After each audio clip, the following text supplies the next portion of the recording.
Hi, everybody. Welcome to Module 5, Lecture 2, where I'm going to tell you how to use visuals and present your research effectively. Let's start with this quote. Successful presentations are understandable, memorable, and emotional.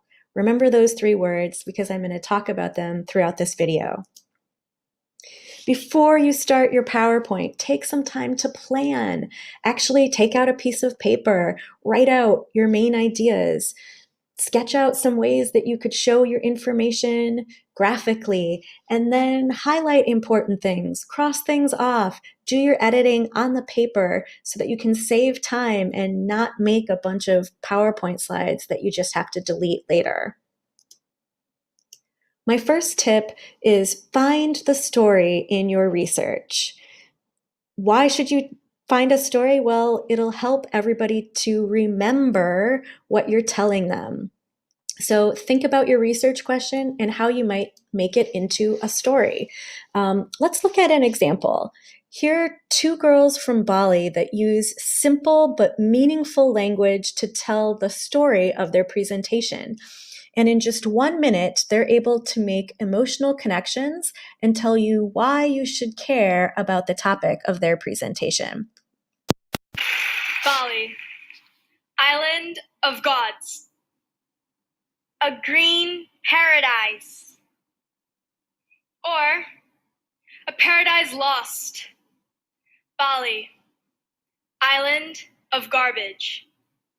In Bali, we generate 680 cubic meters of plastic garbage a day. That's about a 14-story building. And when it comes to plastic bags, less than 5% gets recycled. We know that changes the image you may have of our island. It changed ours too when we learned about it. When we learned that almost all plastic bags in Bali ends up in our drains, and then in our rivers, and then in our ocean. And those that don't even make it to the ocean, they're either burned or littered. So we decided to do something about it. And we've been working for almost 3 years now to try to say no to plastic bags on our home island. And we've had some significant successes. So that's a great example, but why do you need a story? Well, because a story is emotional. And when your emotions are triggered, your brain is flooded with dopamine, which is an important chemical that helps with your memory and accuracy, and it makes you feel good. That's why finding a good story is so important for your presentation. It will help to make it memorable for your audience. So think about how you can not just tell your information, but how you can show us. You can show us by a demonstration or by adding visuals such as graphs or photos.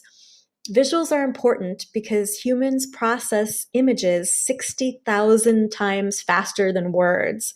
We also recall information presented as images 6 times more easily than text. So remember to show us. When you do use text, make sure that you're using simple language. You can do this by using reduced grammar. And what does that look like? Well, let's say you have a main idea like the one on the left. It's one sentence, but it's kind of a long sentence. So how could you change this to make it simpler for your audience? Well, you take out some of the function words and you choose your language very carefully and you change it to something like this. Class size increasing yearly. In just 4 words, we're able to convey the meaning of 3 lines of text on the other side. Consider using metaphors to give meaning. Remember the sentence from the speech we saw earlier? In Bali, we generate 680 cubic meters of plastic garbage a day. That's about a 14-story building, right? They're taking a number and comparing it to something that the audience is more familiar with. Consider doing something similar with your data so that it's more understandable for your audience. Let's do a quick review. Find the story in your research. Don't just tell us, show us. Use simple language and consider using metaphors to give meaning. Now let's talk about some of your graphics. Make sure that your title and your labels are easy to read. That means you may have to go in and make the font larger or darker, but just make sure that it is easy to read even if the audience is further away from the screen.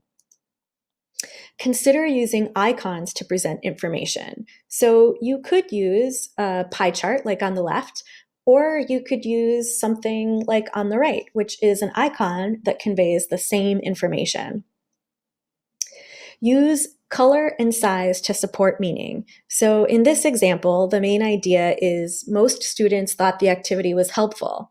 And I support that meaning by showing the higher response in green, and I make it bigger, like on the left, and the lower response I put in red and I make it smaller, like this one here on the right.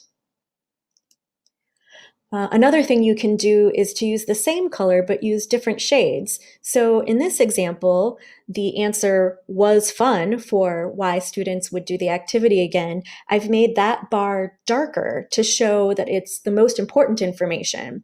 And I've used the response helped me on the test, which had a low response, only 6 people. I've made that lighter to show that it's less important. Remember this quote from the beginning?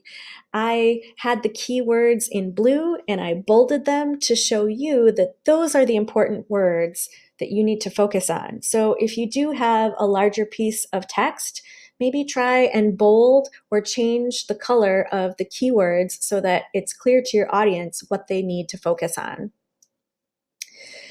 If you can, use actual photos of your class from your research project, and then put a simple line of text to help support the meaning, right? So if the main idea is students interacted more and gave better feedback, show a picture of the students interacting and giving each other feedback. No matter what you put on the slide, it should just have one idea for each slide.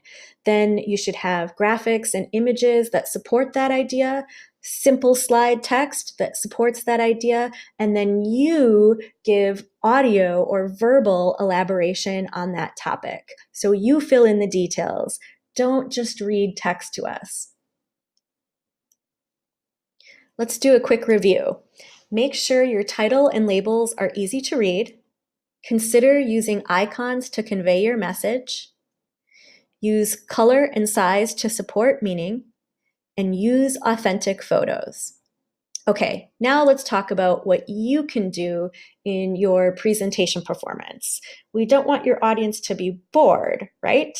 So we want them to be excited and following what you're doing. So let's talk about a few tips to help you with that. 1, keep a confident and relaxed stance. Stand up straight with your legs about shoulder width apart and your head and shoulders relaxed.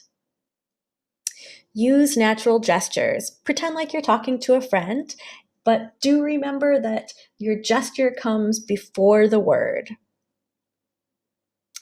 Establish eye contact with everyone in the audience during your presentation. Try not to look at the ceiling or at the floor or at just one side of the room. Try to make sure that you're looking at everyone throughout the presentation. Sometimes when we get nervous, we talk really quickly, and when we speak quickly, we're less clear. So remember that this is the first time your audience is hearing this information. So slow down and pause after important information. Taking the time to smile is also really important. It helps to make you more likable, and it actually makes you feel better when you smile. So let's do a quick review of this last section. Keep a confident and relaxed stance. Use natural gestures.